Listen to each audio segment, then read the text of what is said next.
କିଛି ନ ପଚାରି ସାବି ଘର ବିଲରୁ ସବୁ ପରିବା ତୋଳି ଆଣିଛି। ଓ ହେଇ ବାନ୍ତଳ କଦଳୀ ଗଛରେ ପାଛେ ତମ ଛବି ଆଖିରେ ନାଚେ।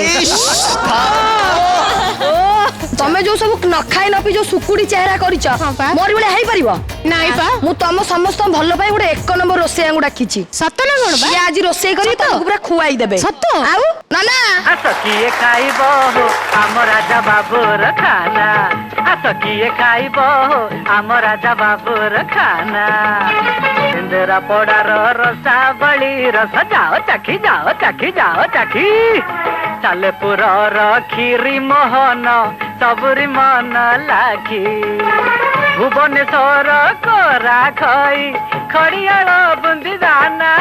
ଆସ କିଏ ଖାଇବ ଆମ ରାଜା ବାବୁର ଖାନା। ଆସିଗଲି ତମେ କେତେବେଳେ ତମକୁ କଲ୍ କଲିଣି? ଶୁଣ ମୋ ନାଁ ହଉଛି ଚଖାନା।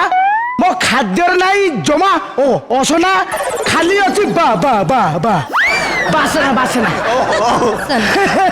ନାଇଁ ନାଇଁ ନନା ଆଃ। ସେ ଛୁଆ ଟିକେ ବିରିୟାନୀ ଖାଇବେ କହୁଛନ୍ତି। ବିରିୟାନୀ ହଁ ତାପରେ ବିରିୟାନୀ ପାଇଁ ଆମେ ପ୍ରଥମେ ବିରି କି ଆଣିବା। ବିରିୟାନୀ ବିରିୟାନୀରେ ମୁଁ ପ୍ରଥମେ ବିରି ପକାଏ। ହଁ ବିରି ପକାଏ। ଆଚ୍ଛା ହଉ ବିରି ବା ଅମଳ ହେଇନି ମୁଁ ମୁଗ ଆଣିଛି ଚଳିବ। ଶୁଣ ବିରିୟାନୀ ନାହିଁ ଆମେ ବର୍ତ୍ତମାନ ମୁଗ କାମ ଚଳେ ତ। ହଁ ମୁଗ ଆଣିନି। ତେବେ ଆସନ୍ତୁ ଦେଖିବା କେମିତି ମୁଁ ପ୍ରସ୍ତୁତ କରୁଛି। ମୁଗ ଆଣି ପାଇଁ ଆମେ ନାଇଁ ନାଇଁ ନନା ଗୋଟେ କଥା ତମର ଯୋଉ ଛୋଟ ଜୀବ ବୋଧେ ତମେ କାହିଁ ଏମିତି ଅତି ଗୋଟେ ଗାଲୁଆ ଲୋକ। ସେତେବେଳୁ 4ଟା ଭାଷା ମୁଁ ମାନେ ଠଉରେଇ ସାଇଲିଣି। ମୁଁ ଖାଲି ଭିତରକୁ ଯାଉନ ନହେଲେ ସେ କେତେ ଭାଷା ଏଇଠି ଶୋଷା ଦିବଣି। ଆଚ୍ଛା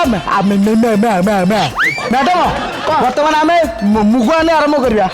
ଆଜ୍ଞା ଦେଖନ୍ତୁ ମୁଗ ଆଣି ପାଇଁ ଆବଶ୍ୟକ ସାମଗ୍ରୀ ରହୁଛି ଗୋଟା କଦଳୀ ଆଉ କିଛି ସାରୁ ବାଇଗଣ ଆଉ ହେଲା ଭଙ୍ଗା ଗାଜର ଆଉ ଗୋଟା ଟମାଟୋ ଅଛଡ଼ା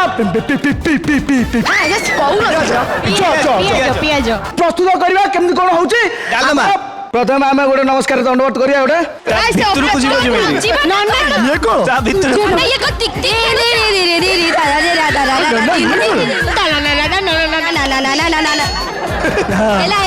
ସର୍ବପ୍ରଥମେ ଗୋଟା କଦଳୀ ପକେଇବା। ନିଆଁ ଲଗାଉନ।